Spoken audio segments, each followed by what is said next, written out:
Hey everyone, how are you all doing? Good morning, Africa. Welcome to the another episode of the podcast Africa, the next big thing. And you guys know the mission and the vision of this podcast, is to help all the African entrepreneurs become influent leaders by promoting out your brand, your business skills, your culture, and this will keep the African youth inspired and it will also help you to get a lot of foreign investment. So the guest that we have today is somebody who has a lot of experience because the topic that we are touching today is simply on the ethics in work culture, ethics in making decisions, everything. So we have called somebody who has great amount of experience, and his name is Mr. Kenny Odugbemi. He is the CEO at Inspection and Facilities Management Services Limited. He has a great and immense experience into the corporate world. So let's bring him and let's take this podcast to another level. And here he comes. Mr. Kenny, how are you? How are you? Good morning. How are you doing? Oh, I'm doing great, man. I'm doing great. Welcome to Africa, the next big thing podcast. The viewers are Thank you listening to very much. you. Thank you very Yes, much. yes, yes, It's yes. my Oh, pleasure to be on the broadcast.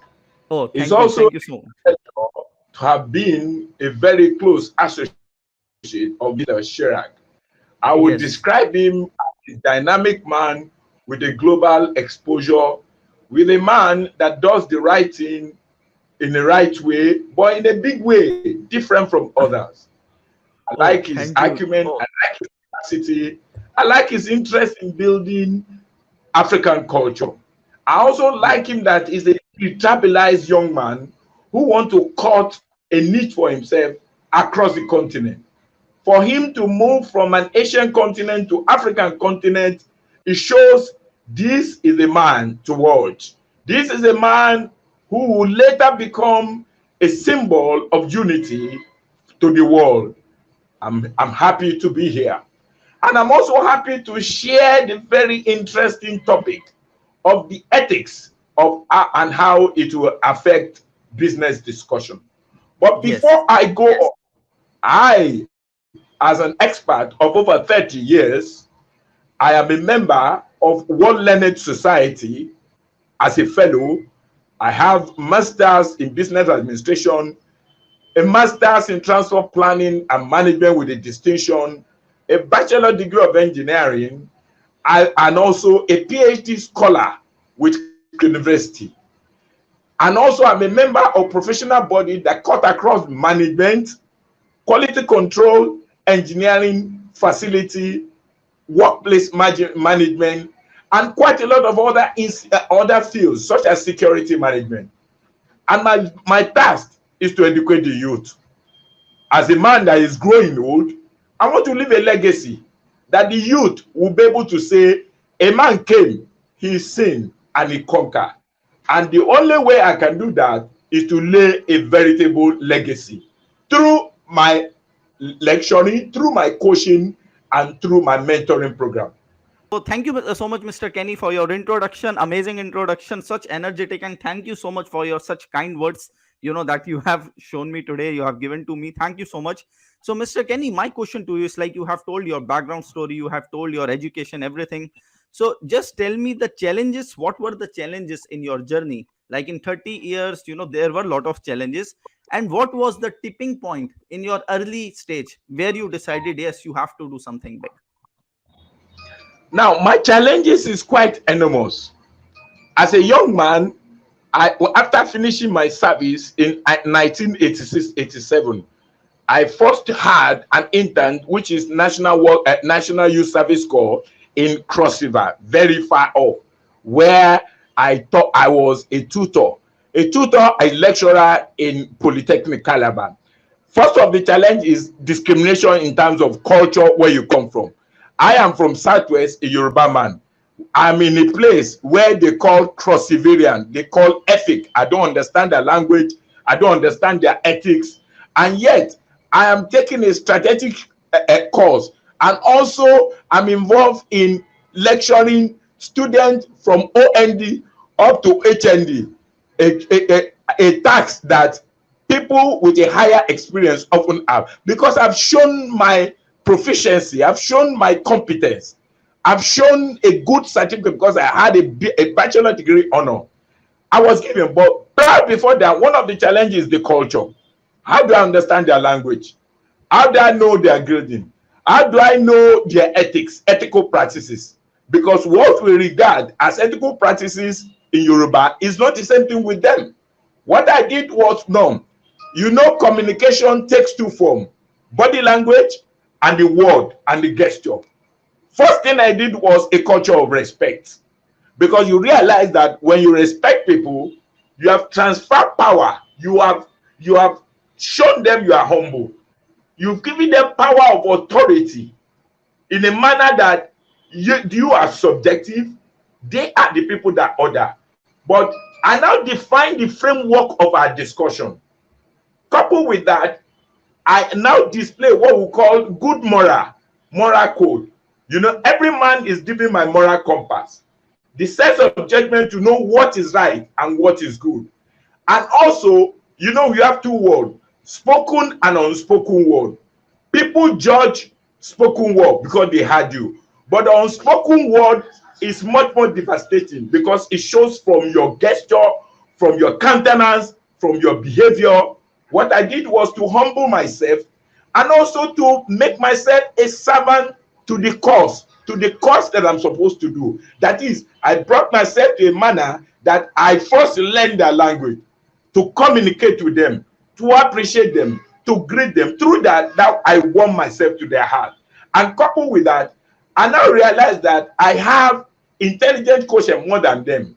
And I said, one, if I have intelligent quotient, then I must have relationship quotient. I must have social interaction quotient. And I must have a religious and culture quotient. What I did was to learn part of their culture, ethnic culture. Ethnic culture, to learn how to eat their food, to do their dancing. And also, I made a friend with the secretary of the den of Obon Calabar. And through that, I was allowed to go into the palace. As a young copper, they love me. They love my zeal. They love the fact that I'm not from them. I speak their language. I eat their language. I was able to eat wine and dine with them. And they fully integrated me as son of the soil. It is through this opportunity I was able to break all the barrier, to be able to communicate what it is in engineering principle from a basic concept. And I made them, they see me as their brother and me as their brother. And at the end of the day, I was able to maintain some level of integrity, because for you to be able to talk to people, you maintain integrity. You must be very truthful. If you make profits, you must keep to your profit promise. You must be able to help them in terms of need, whether it's directly to you or not directly to you. And also, you must make sure that you create a harmonious relationship. Anytime where I am, I don't make myself head to them. I make them at them equal to them. Even people that I'm equal, that I'm much more senior to, I sit on the same chair with them. I talk to them. It is true that I was able to break the barrier. Also, I introduced a behavior, a behavioral pattern of care, behavioral pattern of self-control, behavioral pattern of actually greeting with a lot of empathy, behavioral pattern of praises, behavioral pattern of listening to the ecosystem, understanding the synergy in the environment, understanding the movement and how people do things, and understanding what makes them happy. Tapping into that realm, I broke completely the barrier. And also, I was able to supervise students of a high level because of my, not because of my age, but because of the fact that I understand etiquette and I have a proper etiquette balance with the society. I triumphed veritably well, and I was really honored. I was honored by that title, which they call Etuwon Parawa, that is Yes. the king Yes. of the youth. That's how I Yeah. broke the barrier. Oh, amazing, amazing, amazing, and so inspiration story, the one that you have just shared. And thank you so much for your openness. So, Mr. Kenny, I'll come back to our main topic today. It's on ethics. So, my question to you is now, why ethics are so important to businesses these days, and how good ethics in business helps in making great decision? Now, as I said, ethic is the most important thing. In fact, it's the foundation of any business. In the sense that before you do any business, there must be an interaction between the two of them. Because if you don't communicate, you can't do business. And you know, communication is coding and encoding. And I tell you now that 10% of what you said, of the value, is through your word. 60% is through your gesture. The other 20% is your pitch. Your appearance take 10% in terms of how humble you are determine how people will talk to you. A lot of people look very arrogant. So which means ethics, understanding of clear ethics will give you impression that you have to balance your communication mechanism within you so that people will trust you, because people must not buy into you before they buy into your promise. One, what is important now is this. You know, ethics is a self-governing system. It is an innate property, innate characteristics you must have, because it is peculiar to you. It is a self-governing system that will determine. So important in the sense that you must demonstrate you must demonstrate trust, you must demonstrate respect, you must demonstrate responsibility, you must be fair, you must be just, you must be consistent in what you are doing. All those things are your internal practice before you go into any discussion, which means it is self-preparation first, because it's all through this thing you will create what we call an ethical success. And in doing in going through ethics, you will know now that in your decision-making process, it has to do with your behavior, because your behavior is the foundation that will set a good practice. And I said your behavior is a reflection of the spoken and unspoken word. And your behavior is the direct consequences of your antecedents, your attitude, your behavior, your communication, the content of what you are saying, your gesture, your proudness. And also is a reflection of your duty. How do you understand the sense of duty? Were you there where you're supposed to be there? Do you address the real issue that is you are supposed to address? Do you make it in a simple and communicable language? Do you listen to them adequately? Do you make it a one-way? Because communication is not one-way, it's a two-way system. And also virtues. Because the way you talk, you sell out your virtues. You reveal your virtues. If you see me clearly, if you look at me carefully, you will see passion from me. You will see passion and commitment to the cause I believe in. You also see how respectful I am.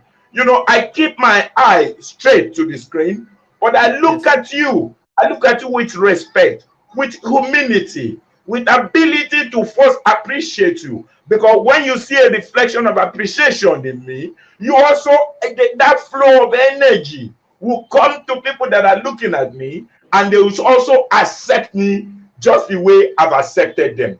So and also when you get to this level, you now need a principle, ethical principle. Ethical principle involve you that you have to sort of modify your human practices. How do you conduct yourself? What kind of language do you speak? How do you sit down? What is your countenance? What kind of speech do you come? Are you very coherent? Do you speak English, colloquial English that people do not understand? Is it so simple enough that they can understand? Does it flow with a smooth speech that people can appreciate you? That is very important. Also, you need to be very, very careful of the fact that you need to control yourself. You need to control your anger. You need to control your tempo. You can't say because I'm delivering lecture, I keep a high pitch. I must modulate my pitch. I must talk to people with empathy. I must talk to them with respect. I must honor them, because why I am here today, because of them. If they are not there, it means I will just be shouting. And when you shout without people hearing you, without people understanding you, you are regarded as a poor man, as a madman. And secondly, in one of the importance is you must set a clear agenda, a clear achievement objective. You set a smart objective. Smart is in the sense that You must be able to create a standard. It must be timely, it must be achievable, it must be measurable, it must be result oriented. That is smart objective. Smart objective because you want to achieve a particular aim. You want to achieve what goal, your goal setting that will represent you, that will present you on a higher value, that will also instill discipline and allow your audience to understand and appreciate you and learn from your intelligent quotient so that they can process it within the frontal cortex without any form of confusion. And also, you must understand that you must explain, you must dialogue from what we call a long-term management system concept. You must use appropriate management, just as I say, smart objective. You must use appropriate long-term management that they can latch on, they can tap into it. And also, you must be able to control what you do. You must have a base control of your passion, your emotion, the ecosystem, and the people you work with. Through that, people will be able to appreciate you, learn from you, and also you must understand the culture of the person you are talking about. Take, for instance, if I'm talking to somebody from India, I will say namaste. You understand? Which means I must Yes. speak their language to warm myself to their heart, and I must nod to them to show kind of coherent understanding of our own. And I'm also take a bow whenever they make a submission. I will say namaste, and I will take a bow to show respect for them, because I'm not the only person that needs respect. My audience also needs respect. It is the respect they're able to tap for me. They will also build with them, build their charisma, build their confidence, and build their courage. Now, the last aspect of it is in methodology. How do you show ethical practice? You will know that you must understand the right ethical behavior, because you know we have different ecosystem at different times. Some environment might be very highly, very toxic. Not because they created it, but that is a situational approach. You have to come to understand the language you will use when it's a toxic environment. You have to be able to disarm. You have to be able to cushion. You have to be able to release the toxicity so that people will feel loved by you. People will change the entire environment. Also, you must understand different ethical behavior. You must understand different ethical behavior with a view to understand and communicate appropriately with them. Those are very, very important. And also, you must also know that new ethics on a daily basis. Ethic is not standard. Ethic is dynamic. Ethic is progressive. So you must be progressive in your knowledge, in your thought. And also, in actually displaying the concept of ethics, you must know now that there's no process and practice that has no problem. You might have ethical problem. The understanding is whenever you have problem, you must be able to know what other formulative alternative to communicate to them. You must also seek their assistance. Seek their assistance in terms of, do they understand you? What value do they know? Do they have a clear knowledge? What problem do they have? Do they have a similar problem in the past? Also, be free to share your own problem too, because people can learn from your own problem as a precedent to move forward. All those things you are putting into them a potential energy, which is an innate energy. When it is consolidated, it can turn to kinetic energy, because they will move from there, from point to point, and it will do. And also, you must choose different alternatives that suit different occasion. Thank you very much. Right, right. No, amazing, amazing insights that you have shared, just now. And I hope the viewers, you guys can also write down all the points, because he's sharing such great insights, great knowledge right now. So, Mr. Kenny, my next question to you is, it's now just related to a corporate world, what we have seen today. Like, you have such a great experience. Even I have worked for 5 years in corporate. So why sometimes employees, corporate employees, they make unethical decisions, and what are the reasons according to you for such unethical behavior? Now, employers, most of the employer, I must confess, you make unethical behavior. Because Yes. one, most businesses do not have a well entrenched national core values. More Okay. businesses are manned by accidental manager with a different motive. Most businesses Yes. are not done for continuity, they are done for the immediate cashment. And most populace are greedy. You know, we run a capitalist world. There's a mad craze for money, money, money. People don't know now that money has a value, but good name is better than silver and gold. I would rather allow people to feel me in their heart, to for my legacy to live in their heart, because that itself could produce money in a multi-dimensional way. It's just like I am talking to them now. Most organizations will do that because they want a quick win. They don't have a they should not have good cultural value, and they are not ethically balanced.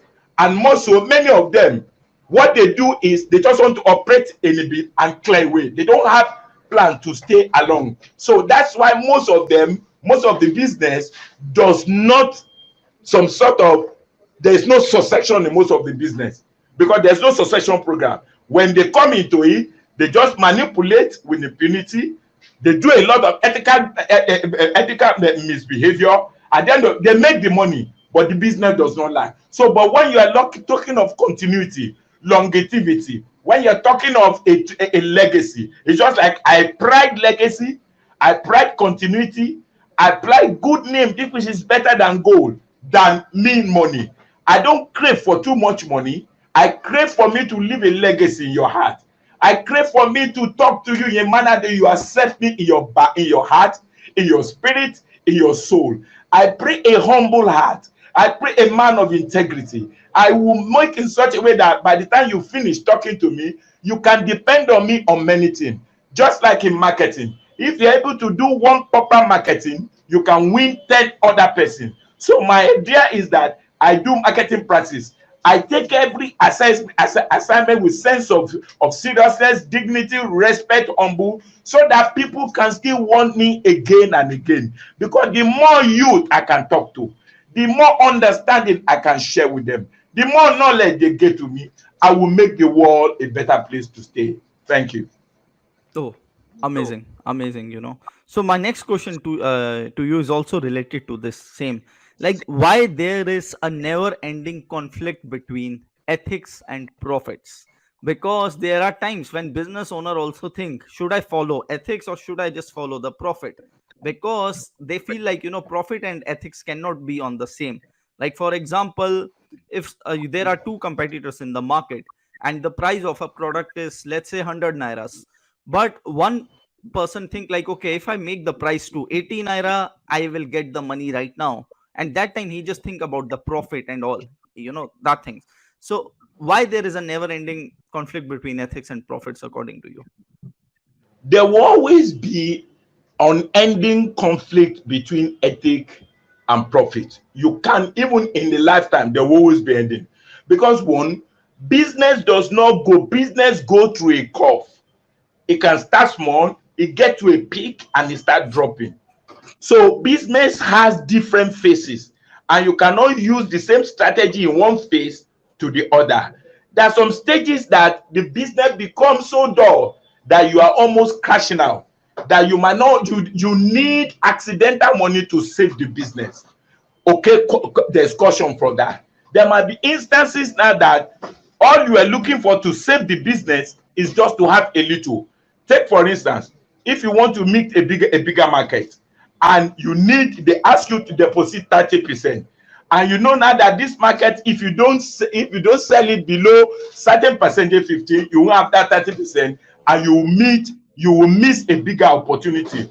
People will do that. But however, there are different level of businessmen. There are businessmen who have who have a longevity in their approach. Those people, they plan well. When you fail to plan, you plan to fail. You see, many people, when they do budgeting, they have to take a swipe at different scenarios. Emergency preparedness. When you involve that, you will not compromise your ethics. We have few people who don't do, who doesn't do that. You have few people like that in the company, and they're still existing today. Some of them have stayed over 100 years in business because they plan ahead. They have planned for a period of downturn. They plan a period when there's no when there will be no money, so they're able to cushion naturally because maintaining an ethical balance give you longevity, and at the end of the day you make more profit. So it's only people who are not well entrenched in business practice, people whose name is not important to them, people who are only get rich quick people. But when you want to Yes. make a legacy, when you want to make a patent, when you make your life to be an enviable life, look at Coca-Cola. Coca-Cola will continue to be Coca-Cola in years to come, whereas most of Yes. other drinks are falling away. Those are the typical example. Look at Century Sugar. They never change, they never compromise, but they are still what they are supposed to do. Look at Cummins Generator. Cummins Generator in South Africa never change, but Nigeria is still compromised. So nobody wants to come to Nigeria and do anything because it's already compromised. You find that people want to do ethical business will go out of Nigeria because of endemic corruption, sharp practices, inordinate policy. Those are the reasons that they're about. Because there are some people I give tumble. You have to be very experienced, to live an ethical balance, to have ethical equilibrium. Yes. Amazing, amazing, amazing insights. And I hope viewers are also enjoying this podcast and they got all the answers related to this. So, Mr. Kenny, my next question to you is like, what do you want to appeal to the investors of North America, Europe? Now, even we have tied up with some investors of Dubai and, India. How big is African market when it comes to investment? The greatest market you can think of in the whole universe is Africa. Yes. In 2050, African population will be getting to 250 billion. Yes. Nigeria, for instance, will be going to 400 million in year 2050. The biggest Okay. opportunity you have in Africa. Okay. So, but what is important is that how are you coming in? Who are you coming in through? What legacy does that person have? What network does that person have? Because in the midst of trouble, just like in the Bible, there's a Goshen. Where there's tribulation, where there's manipulation, impunity, there's a Goshen. There's a water that is a spring water that brings water throughout the year. You need to understand the right people who have the right ideology, who have the right ethical balance, who are honest and diligent, who will say A is A, B is B. Nigeria is the best market you can have in Africa because our Of course. population as of today is going to 250 million. And I can tell Yes. you by year 2050, will be 400 million.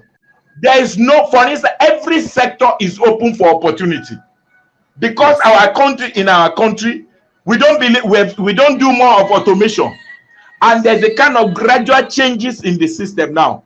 We are gradually going to welcome another government that is going to keep technology a watchword. So if anybody Yes. wants to come to Nigeria, just wait until after election. Go through people of impeccable integrity, people who talks with passion, people whose integrity matters to them, people who are ethically sound and ethically moral, people who are well connected in high mighty places, people who talk to people that believe in them. I can tell you, Nigeria is the palace of the next generation. Yes, no doubt about it. And like you mentioned about the technology, it's also coming. So right now you can see like now digital coaching, all these industries are booming. So what are your views on this coaching industry, and are you also open to collaborate? Because this is going really well. Even this week I'm myself doing a live webinar, virtual webinar in Nigeria. So because I know that now Africans also want to, adopt the digital technology which is coming. So what are your views on this? My view on that is very simple. I'm open for collaboration. because I'm Great. so experienced. I've had over 30 something years of impeccable service across different fields. If you're talking about social connection, I understood culture of different sector.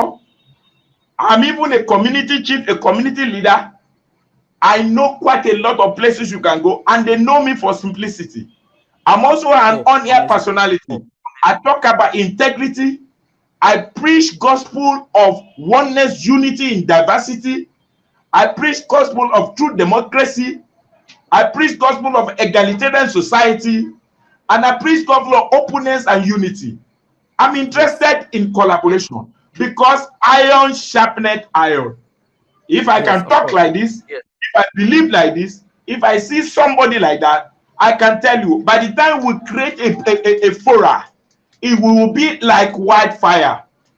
You can Of imagine course. how Ebola went wild because good behavior, good conduct will spread like wildfire.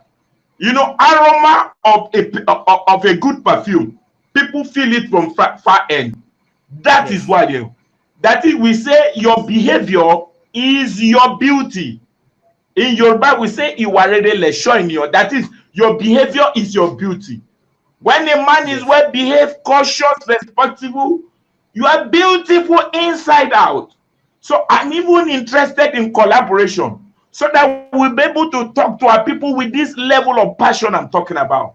You'll be Yes. amazed because Chirag, when you come, you will not be wearing your dress, your t-shirt and this. You'll be wearing something like me, where I've Yes. dressed Yes. like this. But Yeah, I people used to wear that.